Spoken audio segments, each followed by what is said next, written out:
करीब 2.5 महीने से देश का सबसे बड़ा शिक्षा विवाद, करोड़ों छात्रों का गुस्सा, सड़कों पर प्रदर्शन, संसद में हंगामा और अब पहली बार इस पूरे मामले पर प्रधानमंत्री नरेंद्र मोदी ने अपनी चुप्पी तोड़ी है। पीएम मोदी ने नीट पेपर लीक को घोर पाप बताया है और कहा है कि दोषियों को सबसे कड़ी से कड़ी सजा मिलनी चाहिए।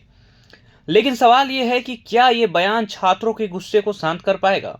क्या दोषियों पर अब और बड़ी कार्रवाई होगी? और आखिर प्रधानमंत्री ने इस पूरे मामले में क्या क्या कहा है? आज की इस रिपोर्ट में हम आपको बताएंगे प्रधानमंत्री मोदी के बयान की पूरी कहानी, सरकार का दावा, विपक्ष का हमला और इस मुद्दे पर अब आगे क्या होने वाला है। देश में पिछले कई महीनों से नीट पेपर लीक को लेकर भारी विवाद चल रहा है। इस मुद्दे पर छात्रों ने लगातार प्रदर्शन किए, विपक्ष ने सरकार को घेरा और संसद के मानसून सत्र में भी यही मुद्दा सबसे ज्यादा गूंजता रहा।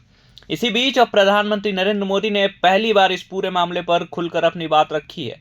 प्रधानमंत्री ने एनडीए संसदीय दल की बैठक में कहा कि नीट पेपर लीक एक बेहद गंभीर मामला है। ये केवल एक परीक्षा का मुद्दा नहीं है, बल्कि देश के युवाओं के भविष्य से जुड़ा विषय है। उन्होंने इसे घोर पाप बताते हुए कहा कि दोषियों को सबसे कड़ी सजा मिलनी चाहिए। प्रधानमंत्री ने भी कहा कि जैसे ही पेपर लीक की जानकारी मिली, सरकार ने तुरंत कार्रवाई शुरू कर दी।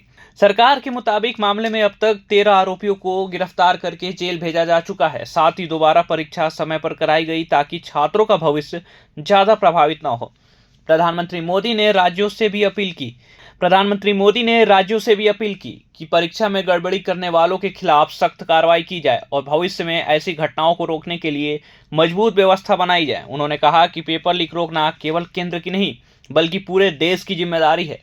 लेकिन इस बयान के बाद राजनीतिक बहस और भी तेज हो गई है। कांग्रेस और विपक्षी दलों का कहना है कि प्रधानमंत्री ने काफी देर से प्रतिक्रिया दी है। विपक्ष का आरोप है कि लाखों छात्रों के भविष्य से जुड़े इस मुद्दे पर सरकार को पहले जवाब देना चाहिए था। लोकसभा और राज्यसभा में भी विपक्ष ने नीट पेपर लीक, छात्रों के प्रदर्शन और शिक्षा व्यवस्था को लेकर सरकार को घेरने की कोशिश की, जिसके कारण मानसून सत्र के पहले दिन दोनों सदनों की कार्रवाई कई बार बाधित हुई। उधर हाल के दिनों में दिल्ली के जंतर मंतर और संसद मार्ग पर छात्रों का बड़ा आंदोलन भी देखने को मिला। छात्रों और सीजेपी ने शिक्षा मंत्री धर्मेंद्र प्रधान के इस्तीफे सहित कई मांगों को लेकर प्रदर्शन किया।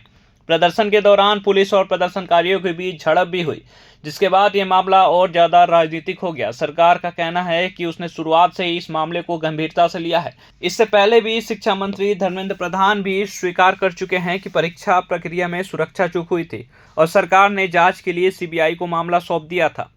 दरअसल नीट यूजी 2026 परीक्षा के बाद कथित पेपर लीक की शिकायतें सामने आई थी। इसके बाद सरकार ने परीक्षा रद्द करने, दोबारा परीक्षा कराने और सीबीआई जांच का फैसला लिया था। सीबीआई ने आपराधिक साजिश, धोखाधड़ी और अन्य धाराओं में मामला दर्ज कर जांच शुरू की थी। अब प्रधानमंत्री के बयान के बाद माना जा रहा है कि सरकार इस मामले में और सख्त कदम उठा सकती है। हालांकि विपक्ष का कहना है कि केवल बयान देने से काम नहीं चलेगा, बल्कि पूरी परीक्षा प्रणाली में सुधार और जिम्मेदार लोगों की जवाबदेही भी तय होनी चाहिए। यानी एक तरफ सरकार कह रही है कि दोषियों को बख्शा नहीं जाएगा, तो दूसरी तरफ विपक्ष सवाल उठा रहा है कि अगर कार्रवाई इतनी तेज थी तो फिर पेपर लीक हुआ कैसे? और यही सवाल आज देश के लाखों छात्र और अभिभावक भी पूछ रहे हैं। अब सभी की नज़र सीबीआई जांच पर है। क्या जांच में बड़े नाम सामने आएंगे? क्या भविष्य में पेपर लीक रोकने के लिए नई व्यवस्था बनेगी? और क्या सरकार इस पूरे विवाद से छात्रों का भरोसा दोबारा जीत पाएगी?